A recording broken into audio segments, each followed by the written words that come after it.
पीले दांत वाली बहू। रंजना कभी ब्रश नहीं करती थी। उसे कितनी बार उसके माँ बाप ने डांटा, लेकिन उसका कोई असर उस पर होता ही नहीं था, जिस कारण से उसके दांत पीले पीले हो जाते हैं। शादी के बाद। अरे बहू, वैसे तो तुझ में कोई कमी नहीं है, पर तेरे दांत इतने पीले कैसे हैं बेटा? कैसे मतलब? कोई सर्जरी थोड़ी ना कराइए। वो तो क्या नाम, मैं ब्रश नहीं करती थी तो पीले हो गए। अब क्या करूं? आप कहें तो लाल करवा लूं या फिर काले?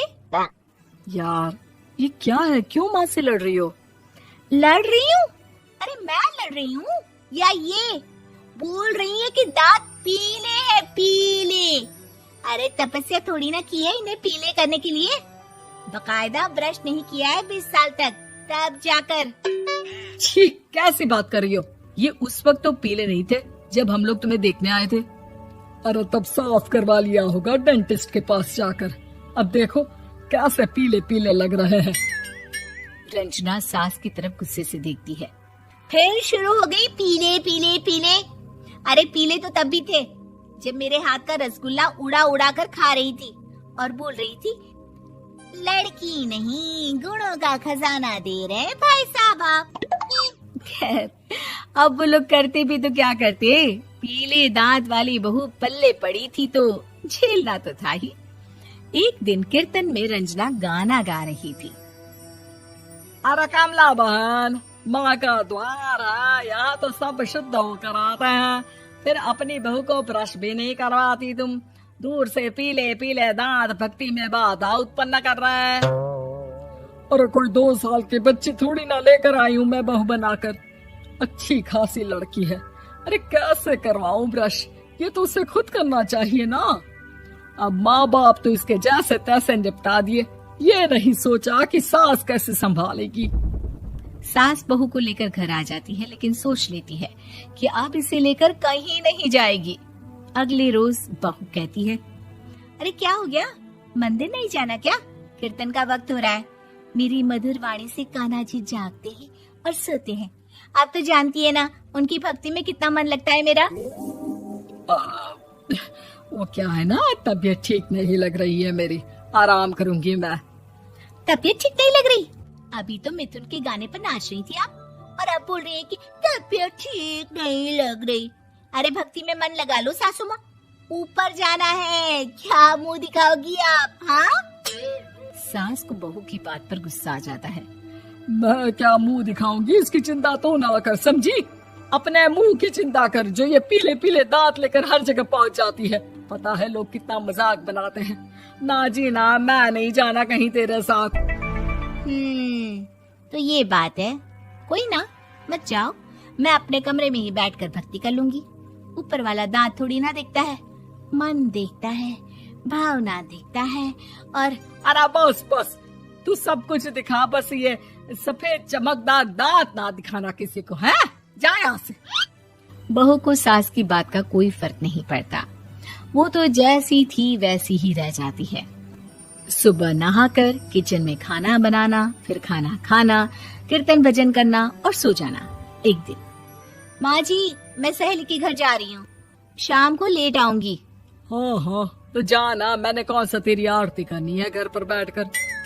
रंजना सहेली के घर जाती है, जहाँ वो पार्टी में जाने की तैयारी कर रही होती है। अरे शिखा, कहाँ जाने की तैयारी कर रही है? मैं गलत वक्त पर आ गई क्या? अरे नहीं यार, उल्टा सही वक्त पर आई है। मैंने ये साड़ी और ज्वेलरी निकाली है यार, शाम को इनके ऑफिस की एक पार्टी में जाना है। बताना कैसा लग रहा है ये सब? नहीं यार, इस ड्रेस के साथ तो वो वाली ज्वेलरी अच्छी लगेगी। हाँ हाँ सही बोल रही है, मैंने ध्यान ही नहीं दिया। वैसे तो हमेशा से मस्त फैशन सेंस रखती है। तो बड़ा जाती होगी ना पति के साथ पार्टी में।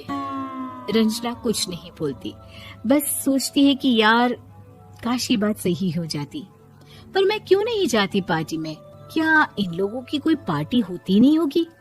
रंजना घर आती है और रात में पति से सवाल करती है, एक बात बताइए, आप मुझे किसी पार्टी में क्यों नहीं ले जाते? क्या आपकी यहाँ ऑफिस में पार्टी नहीं होती? पति बेचारा क्या कहता कि दांत पीले हैं तुम्हारे इसलिए। अरे कोई पार्टी होती नहीं हम लोगों के ऑफिस में, तो कहाँ से लेकर जाऊं? और मार्केट, मॉल, कहीं वीकेंड घूमना, कहीं तो। अरे यार सारे हफ्ते में एक छुट्टी मिलती है, तो सोचता हूँ कि आराम ही कर लूं। क्यों? रंजना मन मार के रह जाती है। पहले कभी सास के साथ मंदिर जाया करती थी, लेकिन वो भी सास ने ले जाना बंद कर दिया। घर बैठी बैठी रंजना बोर हो जाती है। तभी उसे आइडिया आता है और वो मायके जाने का सोचती है। सासू माँ, 2 दिनों के लिए मम्मी के घर जा रही हूँ। अच्छा ठीक है, आराम से जा। और हाँ, माँ से कुछ अच्छी आदत सीख कर आना कि कैसे शरीर के हर भाग की तरह दांतों की सफाई भी जरूरी होती है, समझी? शुरू हो गई ना आप। वो लोग आपकी तरह नहीं है कि छोटी छोटी बात का बतंगड़ बना दे। उन लोगों के लिए मैं मायने रखती हूँ, ना कि मेरे पीले पीले दांत। रंजना माँ को बिना बताए उन लोगों को सरप्राइज देती है, लेकिन जैसे ही वो दरवाजे पर पहुंचती है, अंदर देखती है कि घर वाले कहीं जा रहे होते हैं। अब माँ, काश रंजना दीदी के दांतों वाली प्रॉब्लम नहीं होती, तो वो भी हम लोगों के साथ चलती ना बुआ जी की बेटी की शादी में। हाँ बेटा, लेकिन अब उसे कौन समझाए कि उसको उसके पीले दांत नहीं दिखते, लेकिन उसके आसपास के लोगों को कितना एम्बैरेसिंग फील कराते हैं। मुझे तो कितनी बार उसके स्कूल की टीचर ने शिकायत की कि उसके साथ कोई लड़की बैठना भी नहीं चाहती, और ना ही कॉलेज में कोई उससे बात करना चाहता था। लेकिन पता नहीं क्यों उसे ये बात समझ में ही नहीं आती। कोई कमी नहीं है उस लड़की में, बस यही कि दांत पीले हैं। वो तो भला हो जीजा जी और उनकी माँ का, जो दीदी को जैसी है वैसे ही रखा हुआ है। रंजना को अपने घर वालों की बात सुनकर बहुत दुख होता है। वो सोचती है कि वो क्या करे, लेकिन फिर वो सीधा डेंटिस्ट के पास जाती है, अपने दांत चमकाती है और कसम खाती है कि वो रोज ब्रश करेगी। अरे क्या हो गया? तुम तो 2 दिनों के लिए गई थी ना, पर कोई ना, अच्छा है, चलो आ गई तो। रंजना सास के सामने आकर खड़ी हो जाती है और पूरी स्माइल करती है, उसके चमकदार दांतों को दिखाती हुई। हैं? चले मंदिर? माँ, मुझे माफ कर दीजिए, मैंने आप लोगों को बहुत एम्बैरेसिंग फील करवाया। मैं आज से रोज ब्रश करूंगी।